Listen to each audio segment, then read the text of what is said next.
মোমো আমার অনেক পছন্দের একটা খাবার, কিন্তু বিয়ের আগে কখনো খাওয়া হয়নি। বিয়ের পরেও খুব একটা খাওয়া হয়নি। আজ থেকে মনে হয় 2.5 বছর আগে আমি একবার একটা রেস্টুরেন্টে গিয়ে মোমো খেয়েছিলাম, কিন্তু সেখানে এত দাম ছিল, মানে 7-8টা ছিল 180 কিংবা 200 টাকার মতো। আবার মোমোগুলো ছিল এত ছোট ছোট যে মানে 6-7টা খেয়েও মানে ইচ্ছা পূরণ হতো না খাওয়া। তো সেদিনই আমি চিন্তা করেছিলাম যে এই মোমো খেতে কখনোই আমি আর রেস্টুরেন্টে আসবো না। তো তারপর থেকে যখনই আমার মোমো খেতে ইচ্ছা করে, এমনকি ছেলে মেয়েরও যখন খেতে ইচ্ছা করে, ঠিক তখনই আমি বানিয়ে ফেলি। মোমোটা বানানো খুব একটা কষ্টের না, তবে খেতে অনেক মজার। তো আজকে আমি মোমো বানাবো আমার ছেলে মেয়ে প্লাস আমার বাসায় মেহমান আসছে, আমার কতগুলো পছন্দের মানুষ আসছে, তাদের জন্যই মোমো বানাবো। তো এই জন্য আমি চিকেনগুলো কেটে নিলাম, আর চিকেনের ভেতরে পেঁয়াজ, মরিচ, একটু গাজর, তারপর ধনিয়া পাতা সব কিছু দিয়ে একটু মেখে নেব। তো মোমোটা বানানোর জন্য আটাগুলো আমি আগেই খমির করে রেখেছি।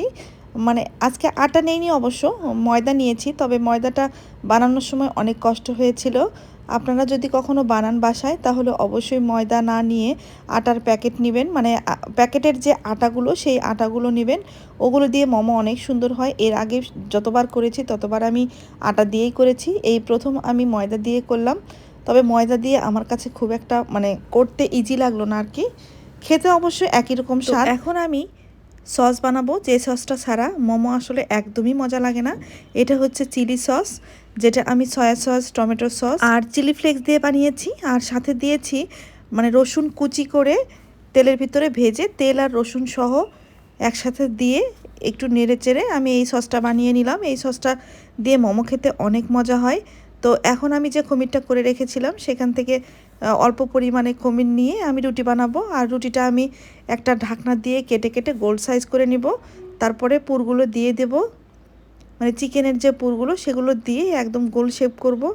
আর ওই পাতিলের মতো যে শেপটা, সেই শেপটা আমি একদমই পারি না। আর এই শেপটা আমার কাছে অনেক ভালো লাগে দেখতে, এই জন্য আমি এই শেপটাই করি। আবার এরকম করে মানে স্টিম করলে তাড়াতাড়ি সিদ্ধ হয়ে যায়। আর এই সাইজগুলো মানে এরকম শেপ আমার ভাসুরের মেয়ে আর ননদের মেয়েরাই দিয়েছে, আমি ওসব শেপ পারি না, ওরাও পারে না অবশ্য, তাই এলোমেলো হয়ে গেছে। যাই হোক, এখন আমি স্টিম করে নিব। আর মোমো আমি যখনই বানাই তখন দুইভাবে স্টিম করি, একটা ভেজে স্টিম করি আর একটা হচ্ছে পানির ভাপে স্টিম করি। তো এখন আমি ভেজে স্টিম করব, এজন্য একটা কড়াইয়ে সামান্য পরিমাণ তেল নিয়ে টিস্যু দিয়ে একটু মুছে নিলাম। তারপর মোমোগুলো দিয়ে সামান্য পরিমাণে একটু পানি দিলাম। পানি দেওয়ার পরে এখন আমি ঢেকে দেব আর ঢাকনার ছিদ্রটাও বন্ধ করে দেব। এভাবে 10 থেকে 12 মিনিট জাল করার পরেই মোমোগুলো হয়ে যাবে। মোমো আমি যতবারই বানিয়েছি ততবারই অনেক মজা হয়েছে। আসলে এটা একটা মজাদারই খাবার, আপনি যেভাবেই বানাবেন সেভাবেই মজা হবে, মানে ভিতরে সিদ্ধ হলেই মজা হবে আর কি। তো যাই হোক, আমার স্টিম করা হয়ে গিয়েছে, মানে ভেজে যে স্টিম করাটা ওটা হয়ে গেছে। এখন আমি সসগুলো দিয়ে দেব।